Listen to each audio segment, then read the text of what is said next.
درود، خیلی خوش اومدید به چنل آژان. پرونده شهریار جی، جوون ایرانی آلمانی و کلاً فرقه خطرناک 764 رو شاید تو روزهای گذشته شنیده باشید. البته خیلی توی رسانه‌های فارسی بهش پرداخته نشد. منم یکی از مخاطبا به معرفی کرد، مرسی، از همینجا تشکر میکنم. منتها بار اول خیلی برام اصلا چیز جالبی نبود، از اون مدل پرونده هایی که باید یه خورده درگیرش بشی تا متوجه اون پیچیدگی ماجرا بشی. قضیه اینه که یک فرقه‌ای که حالا بهش عنوان شیطان پرستی هم دادن، ولی خب خیلی اونش حالا مسئله بلدی نیست، مسئله مطرحی نیست.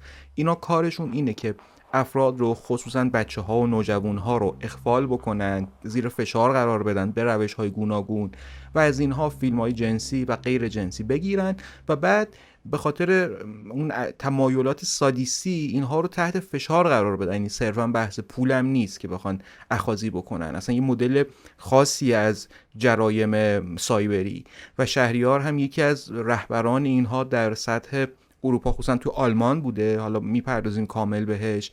و چیزی که واقعا باعث شد این موضوع رو انتخاب بکنم اینه که چیزی که خیلی از جرم شناس ها تو سالهای اخیر خصوصا با ظهور AI بهش رسیدن، این که اساساً DNA جرم و جنایت داره تغییر میکنه. یعنی حالا ما شاهد این هستیم مثلا یه فرقه‌ای در سطح جهانی به صورت غیر متمرکز داره اداره میشه، مؤسسش فرض کن یه نوجوان 15 ساله است. انواع از این چیزا هست، یعنی صرفا فرقه 764 هم نیست، خیلی زیادن اینها، تو سالهای اخیر زیاد شدن و این یه زنگ خطری هم برای خانواده ها، خصوصا اگر نوجوان اطرافتون دارید، و هم برای بزرگسالان. چون میگم مدل تغییر دی ان ای اینه که طرف ممکنه بچه 12 ساله باشه سر آدم بزرگا کلاه بذاره، این خیلی قضیه رو حاد میکنه. ولی حالا این پرونده که اساسا فراتر از یه مقدار پول و کلاهبرداریه، مسئله جون آدم هاست، آبروی آدم هاست و نابود کردن روان و زندگی آدم ها.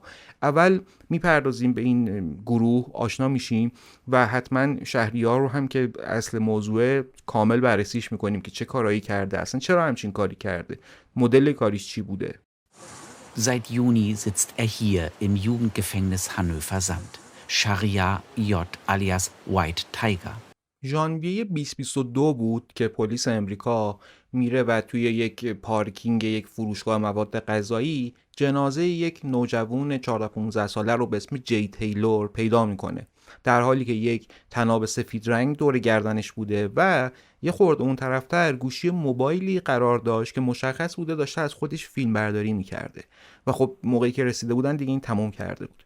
خیلی قضیه برای خانواده شوکه کننده بود و پدر و مادرش کلا از لحاظ روانی واقعا دچار فروپاشی شدن از همون موقع. اصلا فکرشون نمیکردن، یعنی نوجوان اینها جایی اصلا این مدلی نبوده و نمیفهمیدن چی شد یهو این ساعت 5 صبح در حالی که اینا خواب بودن پا شده رفته با یک طناب با یک موبایل این کارو کرده و تموم. ولی خب اون موقع هنوز چیزی مشخص نشده بود تا اینکه مدتی میگذره و خانواده جی از طریق یک فرد ناشناس، یه دختری که خودش رو یک فرد نیوزلندی معرفی میکرد به اینها، پیام میده دختره به اینا، میگه یه ویدیو شما باید ببینید، براشون میفرسته و خودشون میگن خیلی برامون سخت بود، احتمال میدادیم مربوط باشه به اون اتفاقی که افتاده، ولی به هر حال پلیش کردیم و دیدیم که این جی وقتی که داشته اون کار با خودش میکرده و میخواسته به زندگیش پایان بده، آنلاین داشته از خودش فیلم میگرفته. در واقع یک لایو اینستاگرامی رو پلی کرده بوده که مخاطبان محدودی هم داشتن. اینجوری بود که اینا اون موقع متوجه نشده بودن خانواده و یعنی کل صحنه رو که میبینن تو اون ویدیو و در عین حال کامنت های زیر اون ویدیو هم خیلی عجیب غریب بوده. یه سری کاربر ناشناس دارن در واقع تشویقش میکنن با ایموجی ها، تا یکی میگه لباسات هم در بیار، یکی میگه اینجوری انجامش بده. خیلی موقعیت غیر قابل درکیه دیگه، واقعا چیه قضیه. و هر چقدر براشون سخت بوده این ویدیو رو میبینن و برای پلیس میفرستن، پلیس محلی اونا هم در اختیار اف بی آی قرار میدن. دیگه عملا پای اف بی آی که به وسط کشیده میشه، پرونده مهر تروریسم بهش میخوره و چند تا از کارشناسانی که مثلا در گذشته روی پرونده های القاعده و امثال هم کار کرده بودن میان و روی این پرونده کار میکنن. دختر ناشناس به اینا گفته بود که این افراد یه سری آدم سادیستن، با تمایلات سادیستی میان آدما رو زیر فشار قرار میدن. با خود منم قصد داشتن همچین کاری بکنن که دیگه تا اینجاش رو من مقاومت کردم و دیگه نذاشتم همچین بلایی سر من بیارن، ولی نوجوان شما هم قربانی همونها شده. یکی از مأموران FBI که دیگه مسئول مستقیم این پرونده میشه، مأمور مکمونیگل که گفتم اینم مثلا تو همون کارهای مبارزه با تروریسم بوده، این شروع میکنه به بررسی کردن، بررسی که هفته ها طول میکشه. کلی فیلم و عکس و اطلاعات و اکانت های مختلف توی دیسکورد، اینستاگرام، به هر حال باید میفهمیدن کیا بودن که اینو تشویق میکردن، این برای کیا داشته این کار رو انجام میداده. و دیگه یه خورده که زمان پیش میره میفهمن که اون فرقه 764 پشت این ماجراست، فرقه‌ای که اونم تگ تروریستی خورده بود بهش و در واقع یکی از اعضای 764 بوده که باعث شده جی تیلر این کار رو با خودش انجام بده. و بعد از کلی تحقیق در این حد متوجه میشن که این توی آلمان و در شهر هامبورگ داره زندگی میکنه و با بررسی بیشتر، چون به هر حال تلاش میکردن از دیسکورد و اینستاگرام و اینو پلتفرمایی بود که این فرقه خیلی روش کار میکرد، کمک بگیرن و تا این حد متوجه میشن که اون فرد که هنوز هویتش مشخص نیست یک اکانتی بوده که توی انجمنهای خصوصا دارک وب کار میکرده با عنوان وایت تایگر و مثلا توی یکی از اکانتاش خودش رو اینجوری معرفی کرده بوده: یک اوباش اخاذ از دختران و پدوفیل. این وایت تایگر که توی انواع انجمنها و پلتفرم‌های سوشال مدیا و حتی بازی‌های آنلاین داشت کار میکرد، مطالب مختلفی رو نوشته بود. مثلا یه جا گفته بود وقتی میبینم یه مرد بازنده خودش رو تحقیر میکنه من سختگیرتر میشم. یه جا افتخار کرده بود که کلی محتوای غیر اخلاقی از بچه‌ها داره. باز یه جا نوشته بود من افتخار میکنم که دخترای زیر سن قانونی رو مجبور میکنم که عکس برهنه از خودشون بفرستن. ولی خب فهمیدن هویت اصلی این آدم اصلا کار ساده‌ای نبود. کاملا حرفه‌ای رفتار کرده بود، با ایمیل های گوناگون، ساخت اکانت های مختلف یه طوری این کار رو انجام داده بود که پی بردن به اینکه دقیقاً از کجا داره این کار رو انجام میده براشون اصلا راحت نبود. فقط اینکه این تیم و مأمور مکمونیگل و دیگران تونستن برن آلمان با پلیس هامبورگ صحبت بکنن و بگن ما تا این حدش رو فهمیدیم، حالا بیاید شما به ما کمک بکنید. حدوداً 6 ماه گذشته بود از فوت جی و اینها کلی اکانت رو، کلی آی پی رو زیر و رو کرده بودن، بالا و پایین کرده بودن تا اینکه میفهمن اون کسی که پشت این اکانت هاست از یک محله مرفهی در هامبورگ داره این فعالیت ها رو انجام میده که یه خونه مدرن 3 طبقه، عملاً گرون قیمت و مدرن. و خب پلیس هامبورگ هم که پرونده داشت از این آدم و بلافاصله میفهمن این کسی نیست جز شهریار جی، جوون ایرانی آلمانی. ببینید دهه هاست که فرقه ها و گروه های پیچیده و کاملا سازمان یافته که تم نیهیلیستی و پوچگرایانه دارن، بعضن شیطان پرستی هم دارن، توی غرب خیلی داره زیاد میشه و حالا دیگه فقط محدود به غرب هم طبیعتا نیست، تو کل دنیا دیگه الان هستن، خصوصا با وجود سوشال مدیا. و مثلا یکی از قدیمی ترین اینها یه فرقه‌ای بود به اسم 9 فرشته، The Order of Nine Angels که دهه 70 شکل گرفته بود و یه سازمان مخفی بود که خشونت و بی اخلاقی رو رواج میداد. این فرقه ادامه پیدا میکنه سالهای سال و از 2008 که دیگه اینترنت و سوشال مدیا خیلی قوی میشه، اینا هم اعضای بیشتری رو توی کشورهای مختلف به دست میارن. از دل این گروه یک گروهی سال 2020-2021 شکل میگیره به اسم CVLT که یک دانشجوی هندی، دانشجوی اقتصاد توی فرانسه که بود، این رو راه اندازی میکنه، از اونها الهام میگیره، چون اونها کتاب داشتن، مقاله داشتن، آموزش میدادن که تو چطوری به آدم‌ها آسیب بزنی، همشون ضد اجتماعی بودن. و این دانشجوی هندی به اسم روحان میاد و توی سرور دیسکورد این CVLT رو راه اندازی میکنه. یه فرق خیلی مهم داشت با اون 9 فرشته، اونم این بود که خشونت فیزیکی رو هم رواج میداد. در مورد نئونازیسم خیلی کار میکرد، علاقه داشت، به کودک آزاری خیلی میپرداخت و بارها شد کسانی، مثلا همین سال 2025 یک نوجوان 14 ساله تو سوئد با چاقو حمله کرده بود که مشخص شد این وفادار و عضو CVLT بود که اون دانشجو هندی راه اندازی کرد. پس یه خورده جدی‌تر شد به مرور زمان و اینها یه کامیونیتی داشتن که مخففش دکام بود توی پلتفرم‌های مختلف. یه جوری بود که همه اینها که فاز همدیگر رو داشتن. حالا گروه ها خیلی زیادن ها. یعنی از همون 9 فرشته تا همین حالا خیلی انشابای زیادی به وجود اومده. آدما برای اینکه بتونن اون تمایلات عجیب و غریب خودشون رو ارضا بکنن، خب هر کدوم تصمیم میگیرن مسیر خودشون رو برن و اینجور وقتا هم کلی تو میتونی پیرو برای خودت پیدا بکنی. برای آدمای نرمال قابل درک خیلی راحت نیست این قضیه، ولی واقعیت اینه که کوچکترین مطلبی تو بنویسی توی دارک وب و بگی آره من یه همچین گروهی رو انداختم میخوایم این کار بکنیم، حتما کلی بیمار روانی هستن، خصوصا توی سنین پایین، که بیان و اصلا تو رو بپرستن. اتفاقی که حالا جلوتر میفته اساسا و این خیلی کارش میگیره. بعد همزمان همون سال 2021 از دل این CVLT یک نوجوان امریکایی هم توش داشته کار میکرده. این نوجوان 15 ساله برادلی چانس که خب از بچگی همیشه یا تو مدرسه مورد آزار و اذیت قرار میگیره، مثلا هم بولی میشد، هم در عین حال به شدت مشکلات روانی عمده‌ای داشت. مثلا 13 ساله بود این برادلی که تهدید کرد میام تو مدرسه تیراندازی میکنم و اصلا خیلی مشکل ساز شد.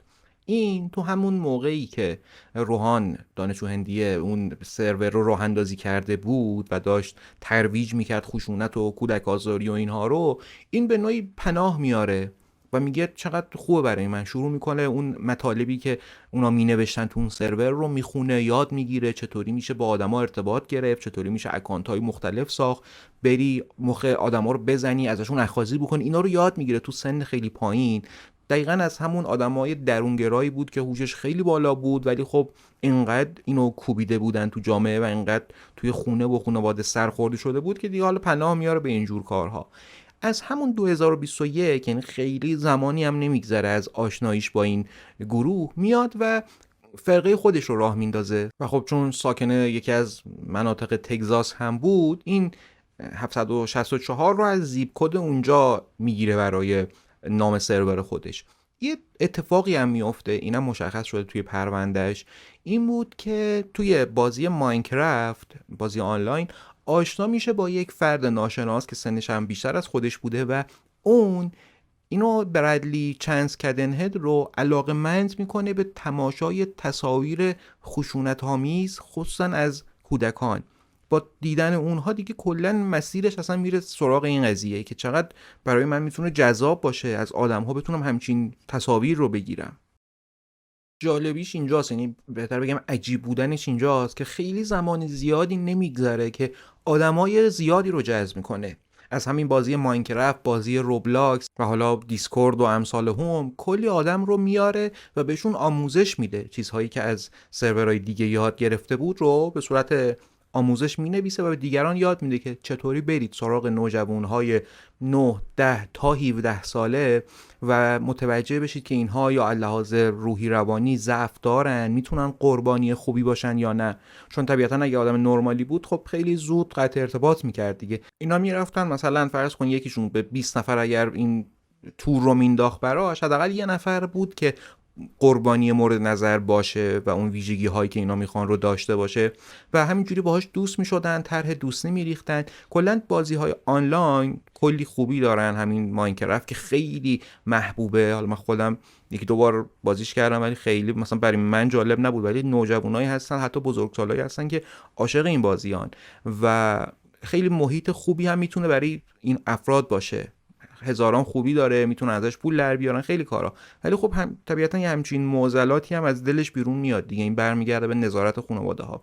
ولی خب خیلی زود گسترش میدن این فرقه رو ظرف چند ماه و به جایی میرسن که دیگه اعضای فرقه این برادلی رو میپرسیدن. یعنی این عین چیزیه که توی پروندهش اومده و FBI همین رو فهمیده که یه حالت خداگونه براش داشتن، براش ایجاد کرده بودن. بعد یه سیستمی هم میاره توی گروه را میندازه که آدما چطوری میتونن ارتقا پیدا بکنن، ارتقاء رتبه.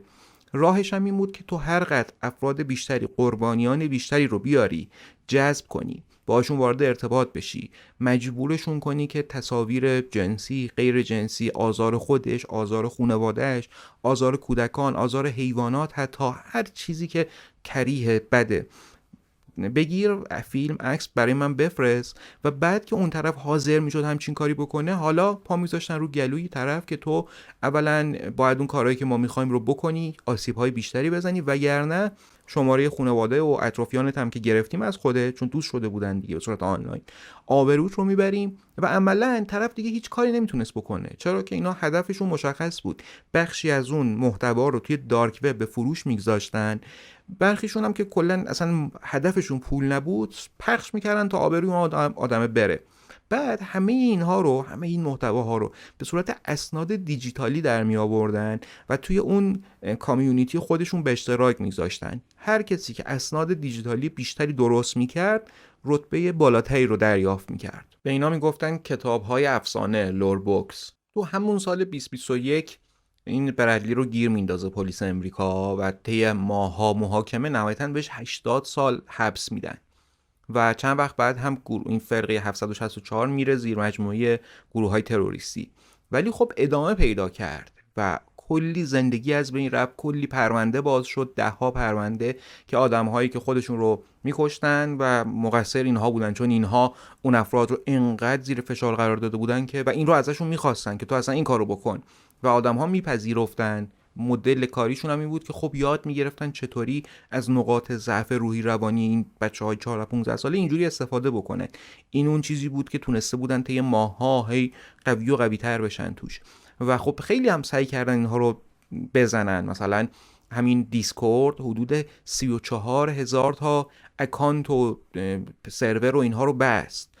تلگرام، چون اینها از یه جایی که این برادلی دستگیر شد از دیسکورد رفتن تو تلگرام، میگفتن تو تلگرام کار راحت تره. میبینیم دیگه تو تلگرام محتواهای پدوفیل و اینا هم هست، متاسفانه کمتر نظارت میشه نسبت به جایی مثل دیسکورد. رفتن اونجا و ادامه دادن.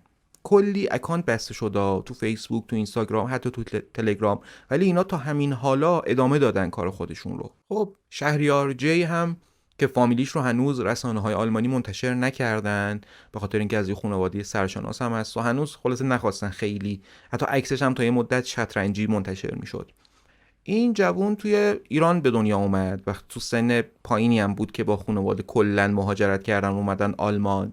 باباش یک کمپانی فناوری پزشکی تأسیس کرد، آدم ثروتمندی شد. مادرش هم آدمی بود که به هر حال سطح بالا بود و از همون اول تصورشون این بود که شهریار یا آدم، یه جوونی، پسر باهوش، خیلی فعال، تنیس بازی میکنه، شطرنج بازی میکنه، خیلی آدم مثبتیه، زیاد تو اینترنت، زیاد تو این گیم ما هست، ولی خب خیلی پسر خوبیه و داره کارش هم انجام میده.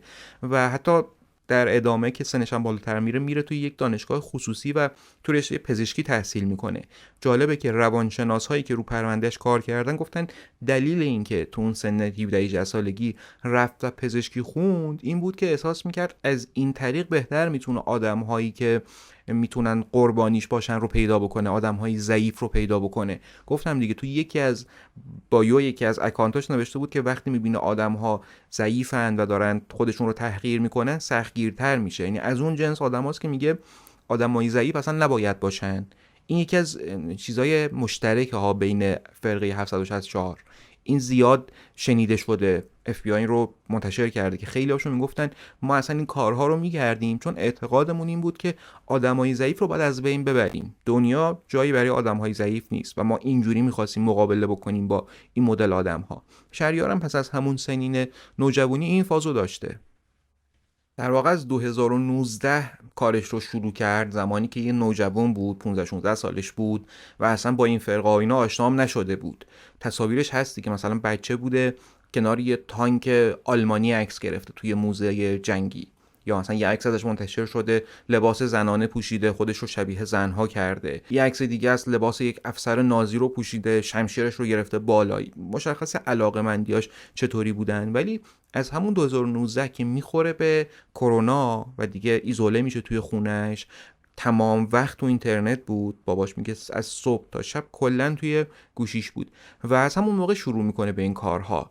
ولی اون موقع کارهای سطح پایین انجام میده. مثلا تلاش میکرد نوجوانهای کم سن‌تر از خودش رو پیدا بکنه و اینها رو مثلا لحاظ روانی شکنجه بکنه، آزارشون بده، بهشون بگه مثلا برو خودتو بزن، برو چه میدونم خواهرتو بزن. اینجوری بوده، خیلی هنوز وخیم نشده بوده و چند تا شکایت هم حتی ازش میکنن.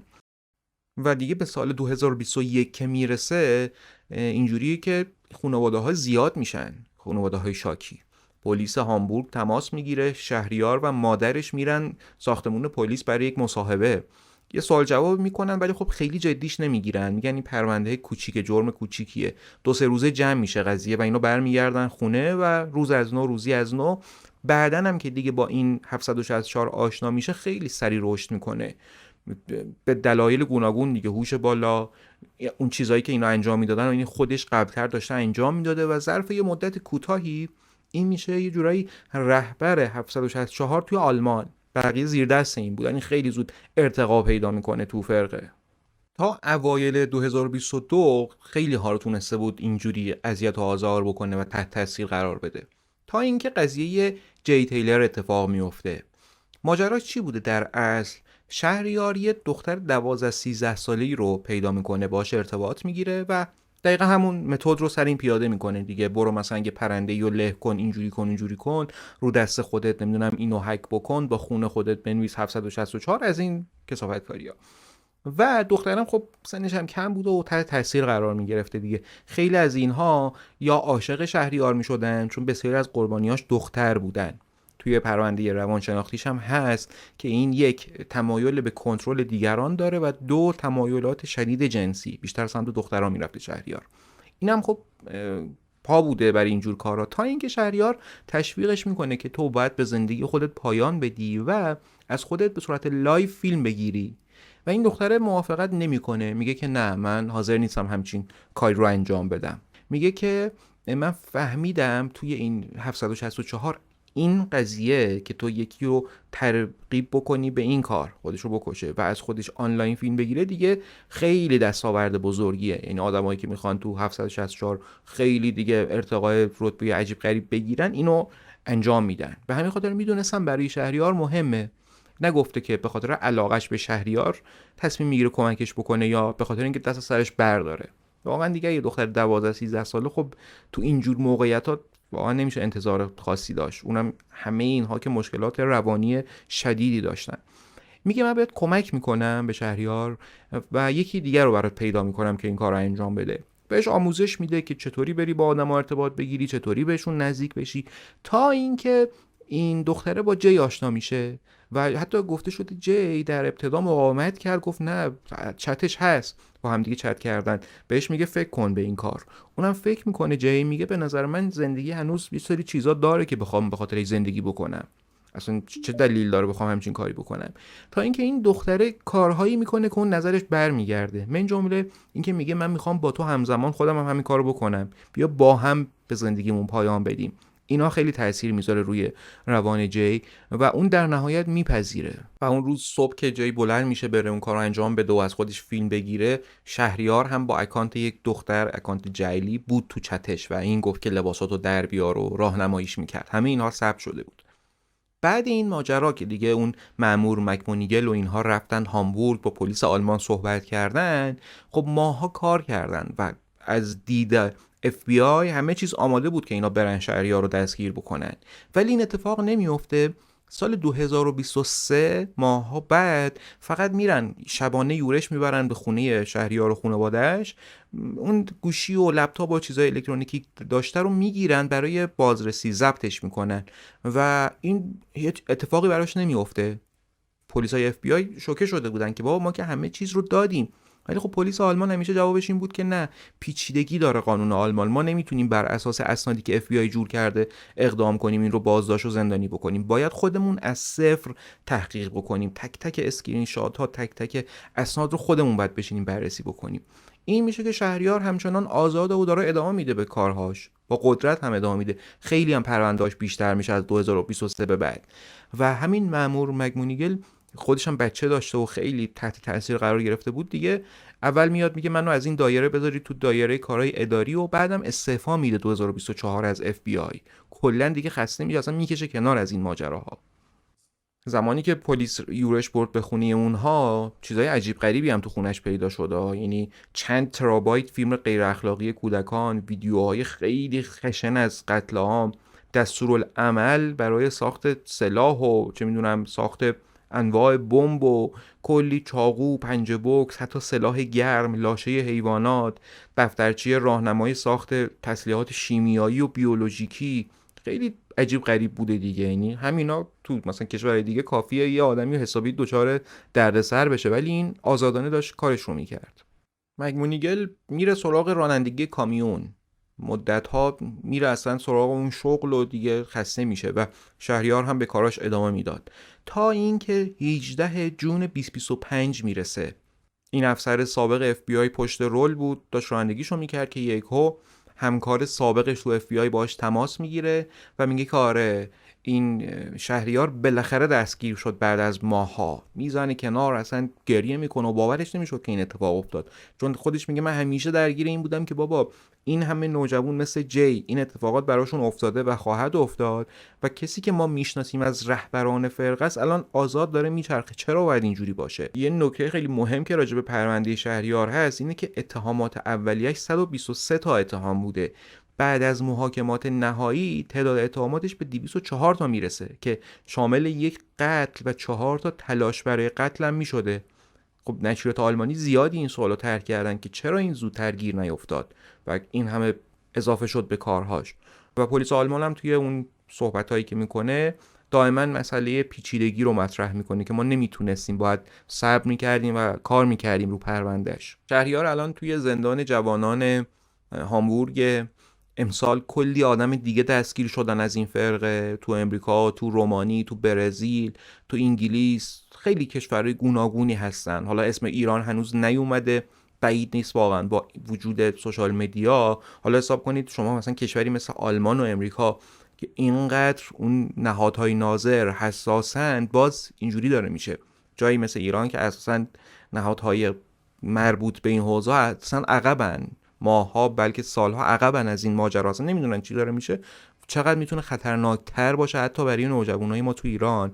و حتی مسئله اینجاست که تو همون امریکا و اروپاش هم ادامه داره میده ها، همین فرقه و دیگه خیلی زیادن، همون کامیونیتی که دارن با هم به اشتراک میذارن، ای انشعاب میزنن از این به اون، با هم دیگه پرسنل عوض میکنن، خیلی کاری دارن عجیب غریبی دارن انجام میدن، ولی هنوز ادامه داره با وجود تمام اون مقابله ها. و نشون میده مهمترین راه صرفا آگاه سازی دیگرانه، خصوصا نوجوانها. خصوصا اگر احساس میکنیم یه نوجوانی هست اطرافمون که لحاظ روحی خیلی اوضاع خوبی نداره، حالا تو ایران که فقر و مسئله چه میدونم کنکور و سربازی و دانشگاه و اینا هم که هست، خب بحثای عشق و عاشقیایی که تو اون سن پیش میاد، خب اینا خیلی میتونه تاثیر بذاره. آگاه سازی خیلی دیگه به نظرم از حتی خود پیگیری قانونی هم میتونه مهمتر باشه، به خاطر اینکه باید با پیشگیری جلوی رشد همچین کارهایی رو گرفت. دمتون گرم که همراه هم بودید. اگر هر ایده، سوژه، موضوع، هر چیز دیگه‌ای که فکر میکنید لازمه راجبش تحقیق بشه و منتشر بشه، حتما با من به اشتراک بذارید. دمتون گرم همراه هم بودید. فعلا بدرود تا ویدیوی بعدی.